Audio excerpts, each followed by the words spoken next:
जिनके पास भी प्रभु का वचन है, हम सब खोलेंगे यूहन्ना की पुस्तक 14 अध्याय, द बुक ऑफ जॉन। 14 का कोई 15 पढ़िए। यदि तुम मुझसे प्रेम करते हो, आपको पता है पुराना नियम बार बार ये कहता है अगर नहीं करोगे तो ये होगा, अगर करोगे तो ये होगा, पर यहां पर यदि इस्तेमाल किया गया है। Do you know this is a invitation? क्या आपको पता है? परमेश्वर आपको फोर्स नहीं कर रहा, वो आपको इनवाइट कर रहा है कि यदि तुम मुझसे प्रेम करते हो तो तुम मेरी आज्ञाओं को मानोगे। बोले आमीन। आइए मैं स्टार्ट करता हूं, बहुत ध्यान दीजिए, अब आशीष पाएंगे। आप जानते हैं एक समय था जब यीशु चेलों के साथ बैठा था, तो उसके चेलों ने एक मंदिर को देखकर प्रभु से एक सवाल पूछा, प्रभु क्या आप ये मंदिर देख रहे हो? आप जानते हैं उस मंदिर को बनाने में राजा हेरोदेस को 46 साल लगे थे। आप समझते हो 46 इयर्स कंस्ट्रक्शन चलने के बाद वो चीज कैसे बनी होगी? आज कोई भी बिल्डिंग 6-8 महीने में, साल में बन जाती है। हम लोग के घर के यहां पर 3 साल पहले भी कोई खास बिल्डिंग्स नहीं थी, लेकिन आज 2 साल के अंदर इतना वहां कंस्ट्रक्शन आ गया है। लेकिन आप समझ सकते हो कि 40 साल उस चीज को बनने में लग गए थे। यीशु ने एक जगह पे कहा इस मंदिर को ढहा दो, मैं उसे 3 दिन में वापस खड़ा कर दूंगा। लेकिन उन्होंने कहा इस मंदिर को बनाने में 46 साल लग गए और आप बोलते हो उसे 3 दिन में। एक्चुअली वो समझ नहीं पाए थे कि यीशु अपने बॉडी के विषय में कह रहा है, पर एक बात सच है, उस मंदिर को बनाने में 46 इयर्स लग गए थे। उस मंदिर को देखकर चेलों ने यीशु से एक सवाल पूछा, प्रभु क्या आप ये मंदिर देख रहे हैं? जानते यीशु ने क्या कहा? यीशु ने कहा तुम जो ये मंदिर देख रहे हो, इसकी एक ईंट भी नहीं बचेगी, सब खत्म होगा। राइट? और तब उन्होंने उससे एक सवाल पूछा कि प्रभु आपका दोबारा आना कब होगा? आपसे मैं एक बात पूछता हूं, अब यीशु के दोबारा आने के बारे में क्या जानते हैं? उसका दोबारा आना किस तरह होगा? आप जानते हैं बहुत सारे लोग यीशु के वापस आने के विषय में बहुत कम जानते हैं और बहुत कॉमन बातें जानते हैं, लेकिन एक्चुअली वो ये नहीं जानते हैं कि ये कौन सी चीज है जो उससे मुझसे कनेक्ट होके कही थी। पहली चीज यीशु ने जानते हैं क्या कही? युद्ध होंगे। बोलिए युद्ध। कल एक भाई मिला मुझे, उसने बोला यार प्रार्थना करनी चाहिए इंडिया पाकिस्तान की लड़ाई ना हो। मैंने कहा ब्रदर यीशु मसीह ने कहा है मेरे आने से पहले बहुत लड़ाइयां होंगी। अब जो चीज यीशु बोल के गया वो चीज ना होगी, कैसे प्रार्थना करूं? Don't prayer like rubbish prayers है ये, मत करना। वॉर ना हो, ये ना हो। यीशु ने कहा मेरे आने से पहले ये सब होगा और आप बोलते हो प्रभु ना हो। प्रभु बोलेगा तू मेरे वचन के अगेंस्ट में खड़ा है भाई, फिर तो ये सब होगा। ये अभी से नहीं, स्टार्टिंग से होता आया है। बाइबल कहती है यीशु के आने से पहले लड़ाइयां होंगी। अमेरिका ने इराक को खत्म किया। कई रशिया में देखिए बहुत लड़ाइयां होती हैं। अभी रिसेंटली कल एलओसी में इतना बड़ा कांड हुआ, 38 लोग मारे गए। दूसरी बात यीशु ने कही तो सुनामियां आएंगी। इसका मतलब क्या है? समुंदर अपनी सीमा के बाहर आएगा, वो अपनी सीमा को छोड़ेगा और वापस आएगा। तीसरी चीज यीशु ने क्या कही? आकाश की शक्तियां हिलाई जाएंगी। इसका मतलब क्या था? They will shake the planets. आपको पता है, आपको नहीं, आज से 200 साल भी पहले लोग इतने ऊपर तक नहीं गए थे। यीशु समझा रहा था कि ऊपर छेड़खानी की जाएगी।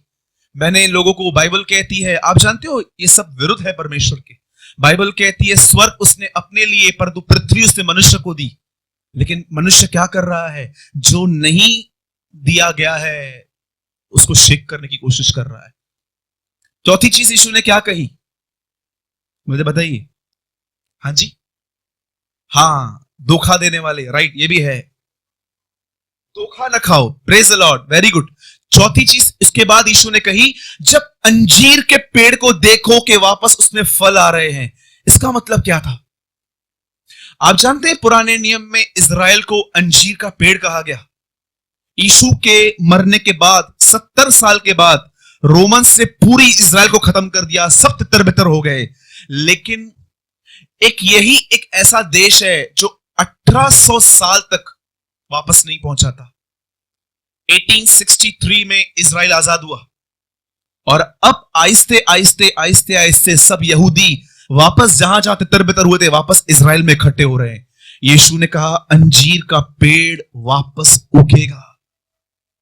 ये सब बातें हो रही हैं और मैं आपको बताता हूं, अब आप में से कितने लोग ये विश्वास करते हैं जो मैंने अब तक आपको बताया उनमें आपके लिए कोई काम की चीज नहीं है। This is only information and I hate information. जानते यीशु ने क्या कहा चर्च के लिए? धोखा न खाना, क्योंकि अंतिम दिनों में बहुत सारे लोगों का प्रेम ठंडा पड़ेगा। दैट इज अ साइन कि तुम्हें कैसे मालूम पड़ेगा कि मेरा अंतिम समय आ गया है। जानते यीशु ने क्या कहा? लोगों का प्यार ठंडा हो जाएगा। अब मैं आपसे एक बात पूछता हूं, धोखा न खाओ क्योंकि वे दिन ऐसे होंगे कि बहुतों का प्रेम ठंडा हो जाएगा। मैं आपसे पूछता हूं, किस धोखे ने आपको ठंडा कर दिया है? मैं आपसे एक बात पूछता हूं, क्या आपको पहले के दिन याद है? 2-2, 3-3 दिन आपके मोबाइल बंद रहते थे। मैं आपको फोन करता था, बहुतों को आपका फोन बंद रहता था। मैं आपसे पूछता था भाई आपका फोन क्यों बंद था? आप बोलते थे। कहां गए वो दिन जब आपको ज्यादा किसी से बोलने का मन नहीं करता था? कहां गए वो दिन जहां पर आपको स्पर्श पाने की कोई जरूरत ही नहीं थी, आप उसकी आत्मा में चलते थे? पर आज ये बात सच है कि बहुतों का प्रेम ठंडा हो गया है, इवन मेरा भी। आप जानते हैं, मैं आज आपको समझाना चाहता हूं कि प्रेम ठंडा कैसे पड़ता है। आपको क्या लगता है प्रभु के वचनों को याद करना प्रभु से प्रेम करना है? यीशु ने कहा मूर्ख हैं वो जो सुनते हैं परंतु मानते नहीं हैं। आप जानते हो सिर्फ सुनने वाला बाइबल के अनुसार मूर्ख है, लेकिन बुद्धिमान है वो जो वचन को सुनते हैं उसका अनुसरण करते हैं। इंग्लिश में लिखा है दे पुट अनटू प्रैक्टिस। परंतु उन्होंने अपना घर चट्टान पर बनाया। मैंने 9 साल ये सुना था वचन चट्टान है, लेकिन बाइबल ऐसा नहीं कहती। बाइबल कहती है योर ओबीडियंस इज रॉक। जो कोई वचन को सुनता है और उस पर चलता है उसने अपना घर चट्टान पे बनाया। वचन चट्टान नहीं है, वचन पर चलने वाले लोग चट्टान हैं। बोलो आमीन। आप समझे? मैंने बहुत ये बार सुना था वचन चट्टान है, वचन चट्टान है, लेकिन जब मैंने बाइबल को आराम से पढ़ा तो मुझे मालूम पड़ा एक्चुअली इंसान चट्टान है अगर प्रभु के वचन पे चले तो। क्योंकि बाइबल कहती है वो चट्टान है तो उसके बच्चे भी चट्टान होंगे, उनके बच्चों को भी जल्दी कोई हिला नहीं पाएगा। मैं अभी स्टार्ट करता हूं, मैं आपको बताता हूं कि परमेश्वर का प्रेम कैसे ठंडा हो जाता है। सुनिए, आप जानते हैं यीशु जब अपने लोगों के बीच में आया, सब यहां देखिए, ध्यान दीजिएगा, हाँ बहुत इंपॉर्टेंट बात है ये। मुझे बताइए, जब यीशु उस पृथ्वी पर आया तो क्या उन दिनों में कोई बाइबल कॉलेज चल रहा था क्या? जितने लोग हाँ बोल रहे हैं हाथ उठाइए। चल रहा था, राइट। और कोई? हाँ जी, नहीं, मैं चर्च की बात नहीं कर रहा हूं। सिनेगॉग्स हर समय थे, आराधनालय, बाइबल कॉलेज। पौलुस कहता है हे अग्रिपा, मैंने गलीमिल के पैरों पे बैठ के शिक्षा पाई है। उन दिनों में एक बाइबल कॉलेज चल रहा था, पता है? 39 बुक्स पढ़ाई जाती थी वहां पर। पर यीशु जब अपनी सेवकाई में अपने 12 चेलों को चुनने के लिए गया तो वो बाइबल कॉलेज में नहीं गया कि मुझे कुछ अच्छे स्कॉलर्स दो जिनके ऊपर मैं हाथ रखूं और प्रचार करें। पर यीशु अनपढ़ों के पास गया, ऐसे लोग जिनको परमेश्वर के विषय में कुछ भी नहीं पता था। मैं आपसे पूछना चाहता हूं, क्या उन स्टूडेंट्स में नहीं था जो इन 12 में था? आपको पता है? आप कितने लोग ये बात जानते हैं हेल्दी और मैच्योर में क्या अंतर होता है? एक बच्चा जब पैदा होता है वो हेल्दी होता है पर वो मैच्योर नहीं होता। आपको पता है ये मैच्योर नहीं थे, ये सब हेल्दी थे। इन्हें तौर तरीके नहीं पता थे, लेकिन एक चीज इनके अंदर ऐसी थी, ये एक चीज जो मैं कह तो दूंगा पर आप घर जाके अर्थ समझना, वे अपना सब कुछ छोड़कर उसके पीछे आए थे। माय गॉड, ये जो चीज उनके विषय में पढ़ते थे, यहां तक कि आप देखो, एक आदमी को यीशु बोलता है मेरे पीछे आ, बोलता है मैं अपने पिता को गाड़ के आता हूं फिर आऊंगा। यीशु बोलता है वापस चला जा। पर इन्होंने कभी भी नहीं कहा प्रभु मेरी मां बीमार, मेरा बाप बीमार, ये बीमार, वो बीमार।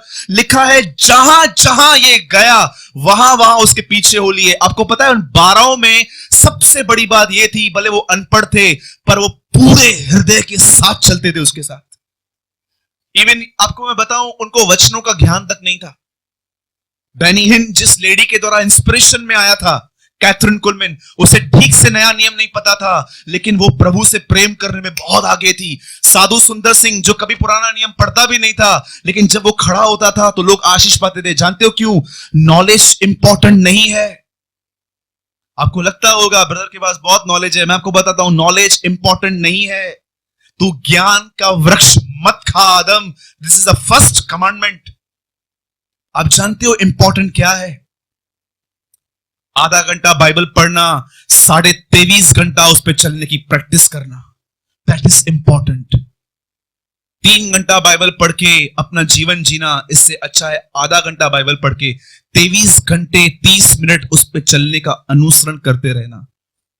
अब सुनिए, बाइबल कहती है यीशु एक बोट पे गया, उसका नाम था पतरस, और यीशु ने उसको बोला मछलियों के लिए जाल डाल।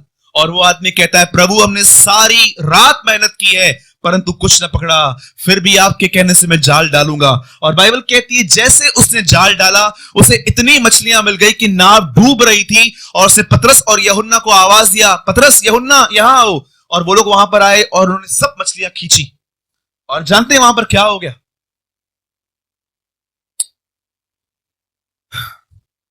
उन्होंने अपना सब कुछ छोड़ा। अब मैं आपसे एक सवाल पूछता हूं, आप में से कितने लोगों ने बाइबल पढ़ते समय यह बात नोटिस की कि यीशु के साथ एक नहीं 2 ग्रुप्स थे? Did you notice in the Bible? एक ग्रुप था 3 लोगों का, एक ग्रुप था 9 लोगों का। एक ग्रुप में थे पतरस, याकूब, यूहन्ना। मुझे बताइए पत्रियां किसने किसने लिखी है? इन्हीं तीनों ने लिखी है, पतरस, याकूब, यूहन्ना। पर उन 9 ने कभी क्यों नहीं लिखी? कभी आपने सुना है थोमा के द्वारा पत्री? नहीं सुनी होगी, पर इन तीनों ने पत्रियां लिखी। क्यों प्रभु यीशु मसीह कुछ जगहों पर 9 लोगों को नहीं लेके गया पर 3 को साथ में लेके गया? कई बार आपको लगता होगा कि ब्रदर उसको वैल्यू ज्यादा देता है, मुझे कम देता है। Sister, I am following Jesus not you. कई लोग सोचते हो कि ब्रदर आप उससे ज्यादा बात करते हो, हमेशा साइड में जाके उससे कुछ ना कुछ बोलते रहते हो। आज भी मैं चर्च में जल्दी आया था एक ब्रदर से कुछ बात करने के लिए कि क्या अगर मैं बॉम्बे प्रचार करने के लिए जाऊं तो क्या तुम पीछे देख पाओगे? ये बात अलग है कि उस आदमी ने कहा था कि मैं हर एक को 1 दिनार दूंगा, और जब जिसने ज्यादा काम किया था वो आगे और बोलता है हम तो सवेरे से काम कर रहे हैं, ये तो अभी 5 बजे आया। तुझसे जो ठहराया गया था उसे ले और उठा। कभी कभी आप मेरी भलाई को बुराई से भी देख सकते हो, आई हैव नो इशू, लेकिन याद रखना मैं बाइबल पढ़ता हूं और मुझे जो यीशु कहता है मैं वो करता हूं। मैं आपकी बातें मिनिस्ट्री में लागू नहीं कर सकता। यहां तक कि जब मरियम उसे कहती है कि पानी को दाखरस से बना, वो बोलता है तेरा मुझसे क्या काम?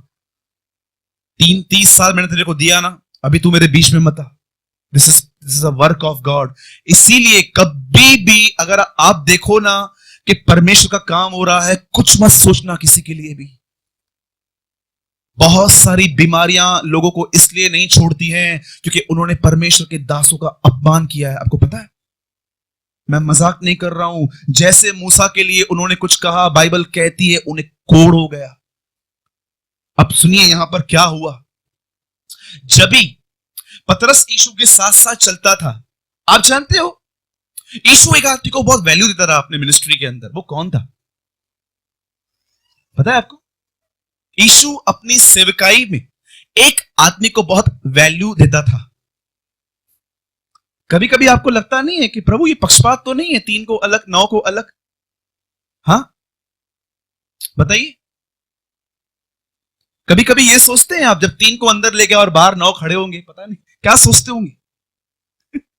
यार ये क्या है यार, हम सबको सोचो, पतरस का सगा भाई आंद्रियास बाहर खड़ा था, उसको तो साथ में बुलाया था, क्यों? याद रखिएगा, परमेश्वर हर एक से सेम उम्मीद नहीं करता है। जिसको 2 दिनार दिए गए उसे 4 की उपेक्षा रखी गई, जिसे 4 दिए गए उसे 8 की रखी गई। और आहिस्ते आहिस्ते आहिस्ते जब पतरस यीशु के साथ घूमता था, अब जानते हो पतरस का माइंड कैसे चेंज होने लगा। स्टार्टिंग में पतरस यीशु के पीछे चला था, रेडिकली चला था, लेकिन एक दिन यीशु ने जानते हैं क्या देखा, ये आपस में कुछ बात कर रहे थे। And Jesus is so strong to discerning. यीशु अंदर में बहुत मजबूत था ये समझने के लिए कि लोग क्या बात करते हैं। यहां तक कि जब एक आदमी एक स्त्री को देख के सोच रहा था, अगर यीशु भविष्यवक्ता होता तो पहचान लेता, ये वैसा नहीं है, ये कोई और है, ये ऐसा है। तब यीशु कहता है, शिमोन क्या सोच रहे हो? He is so much strong and discerning। और जानते हैं यीशु ने उनसे क्या पूछा? रास्ते में किस बात से वाद विवाद कर रहे थे तुम लोग? आपको पता है इन लोगों ने आंसर नहीं दिया, चुप थे।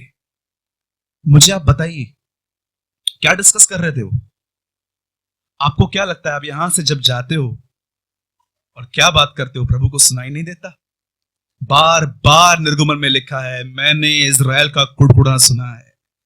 आई नो देयर मर्मरिंग। आपको पता है ये बात? आप जब यहां से जाने के बाद समझो किसी की कंपनी में साथ जाते हो, ही नोस कि आप क्या बर्त करते जाते हो, और वो देखता है they no have respect to God. उसके बाद जानते हैं, आप मुझे बता सकते हैं क्या बात कर रहे थे वो लोग? कोई बताइए। एक्चुअली हिंदी बाइबल मुझे बोलना नहीं चाहिए, इंग्लिश में रीड कीजिए साथ में। हिंदी में लिखा है, वो कहते हैं हमें सबसे बड़ा कौन। एक्चुअली इंग्लिश बाइबल बताती है इसके जाने के बाद लीडर कौन। अरे ये क्या हो गया, तुमने इतनी अच्छी शुरुआत की थी, अब तुम्हारे अंदर लीडरशिप की लस्ट कहां से आ गई?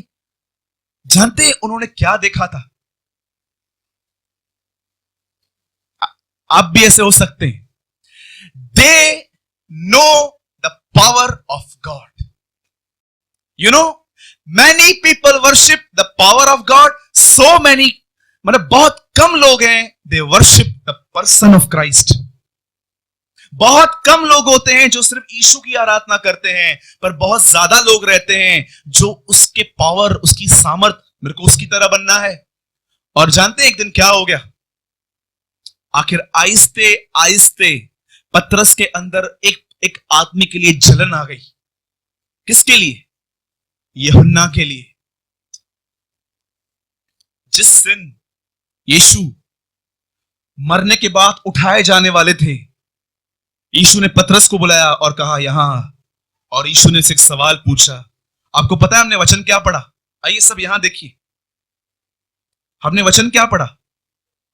जोर से बोलिए। हाँ भाई लोग भी बोलिए जरा, अभी सब एक साथ बोलिए।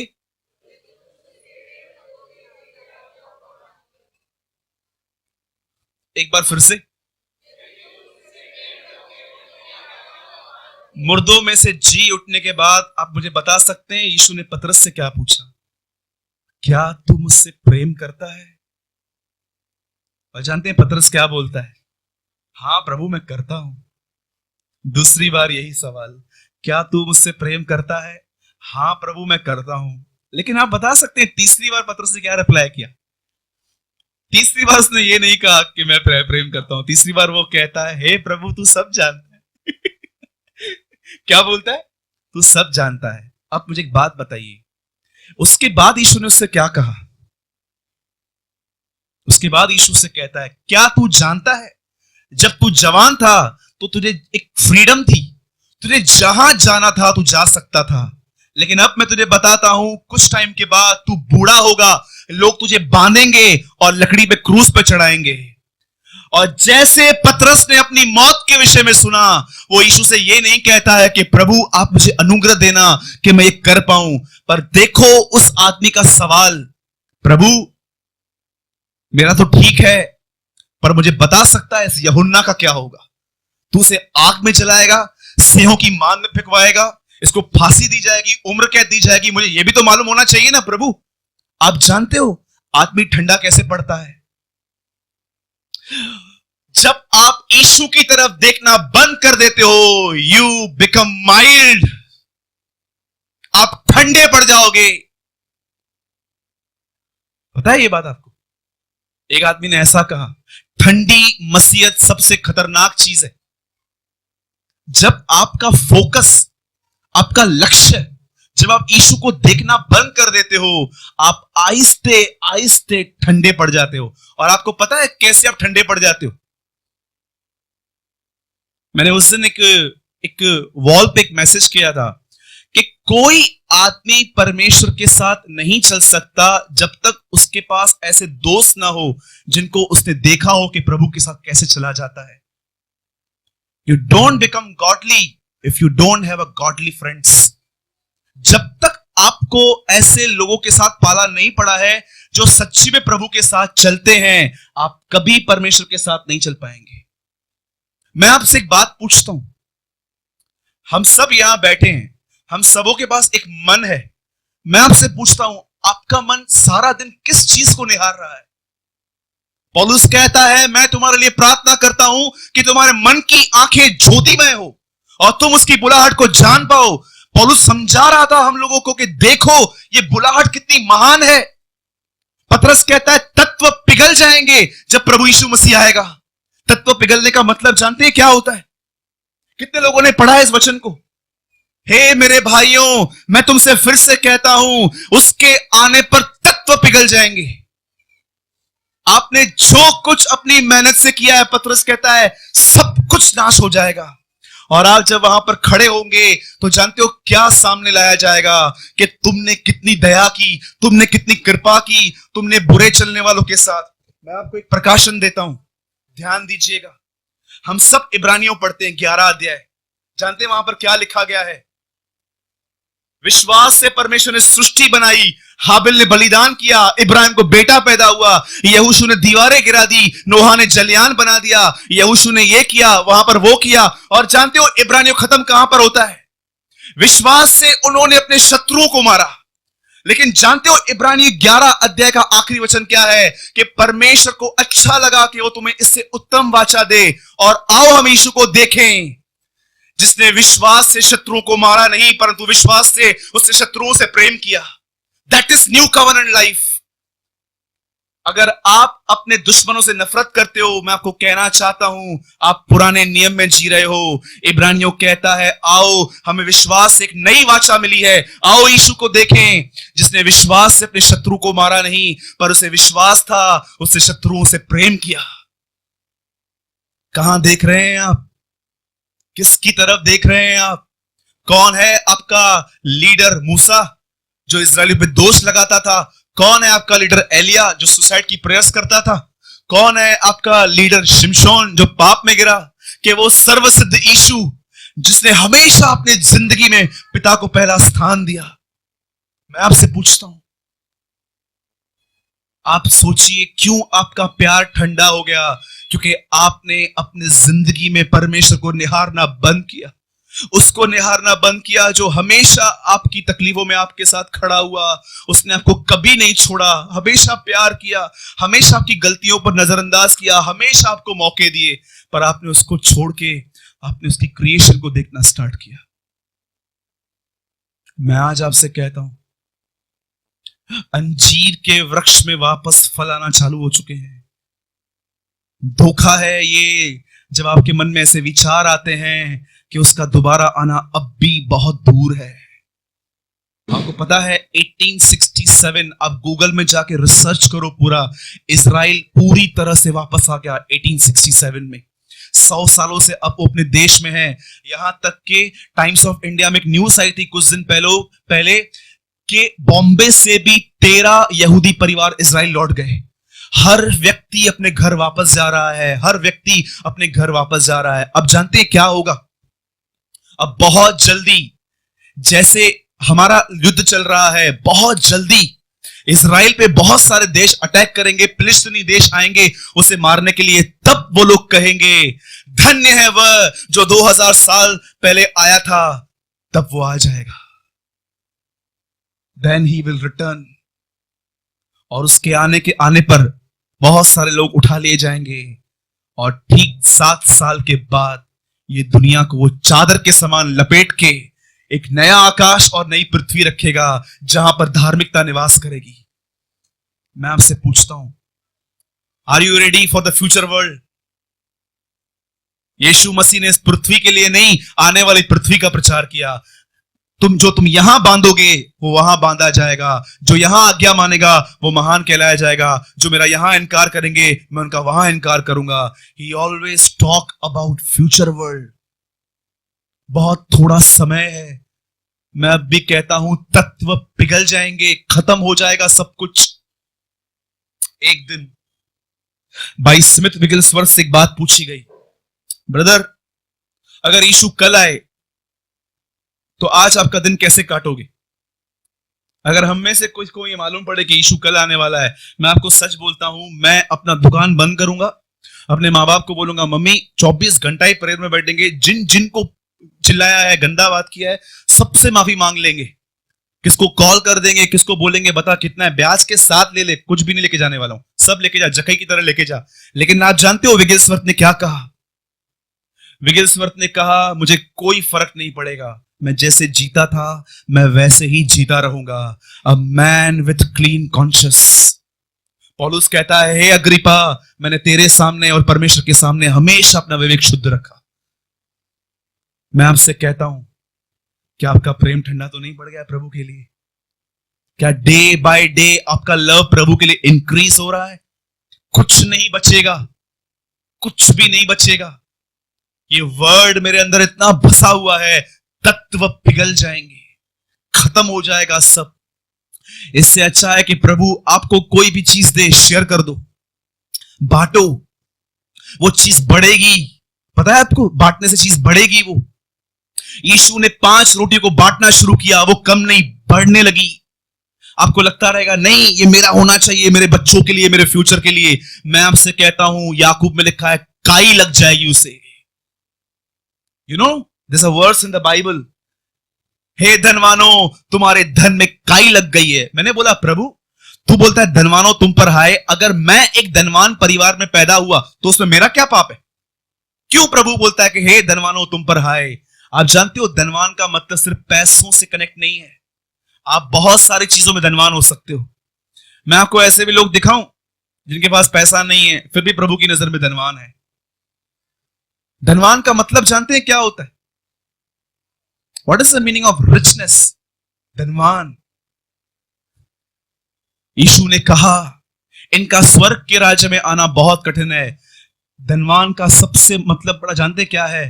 परमेश्वर से ज्यादा अपने आप को स्मार्ट समझना, परमेश्वर से ज्यादा अपने आप को बुद्धिमान समझना, परमेश्वर के रास्तों से ज्यादा अपने रास्तों पर भरोसा करना, इससे कहते हैं धन। और प्रभु ने कहा यही लोग नहीं आ पाते। लेकिन जो गरीब हैं, जिनको कुछ पता नहीं है, वो परमेश्वर के पास जाते हैं। मेरा मीटिंग खत्म हो गया है, मैं एक सवाल पूछ के बंद कर रहा हूं, बता रखिए। तो विश्वास से हाबिल ने अच्छा बलिदान चढ़ाया, विश्वास से ही इब्राहिम को बेटा प्राप्त हुआ, विश्वास से ही इसहाक ने बंजर जमीन में जोता बोया और उसे फल मिला, विश्वास ही से याकूब ने अपने बच्चों को आशीष दी, विश्वास ही से मूसा ने लाल समुद्र को 2 भाग किया, विश्वास ही से यहोशू ने शहर पनाह गिरा दी, विश्वास ही से नोहा को जलयान मिला। विश्वास विश्वास विश्वास। पर लास्ट में वो इस वचन पे क्यों बुरा करता है कि आओ अब परमेश्वर ने हमारे लिए एक और अच्छी वाचा ठहराई है, आओ हम यीशु को देखें।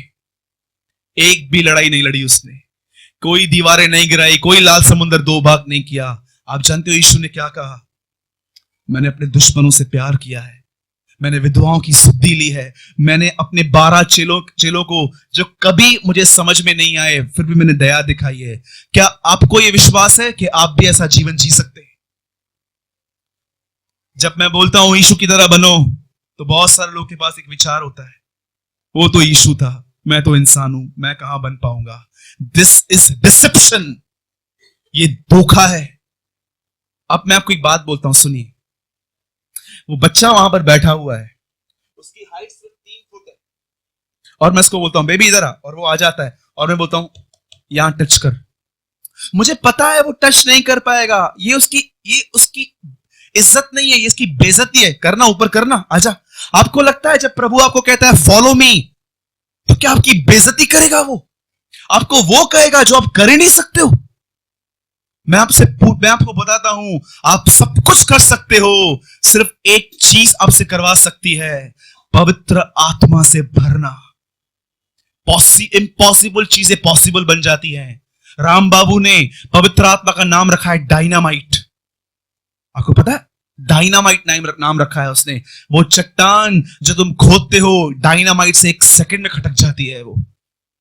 मैं आपसे कहता हूं, प्लीज अपनी प्रायोरिटीज चेंज कीजिए अपने लाइफ में। वो स्थान जो आपने लोगों को देके रखे, पैसों को, हर चीज को देके रखे, अब थोड़ा अपने स्थान को बदलिए। परमेश्वर को समय दीजिए। प्रभु से कहिए मुझे माफ कर प्रभु, मैंने आपकी ओर देखना बंद किया। और जब आप प्रभु की तरफ देखना चालू करेंगे, संगति में आएंगे, प्रार्थनाएं करेंगे, वचन पढ़ेंगे, लोगों के साथ संगति करेंगे, प्रभु के गीतों को गाएंगे, आप देखेंगे वापस आत्मा आपके अंदर शुरू कर देगा काम। जय मसीह की।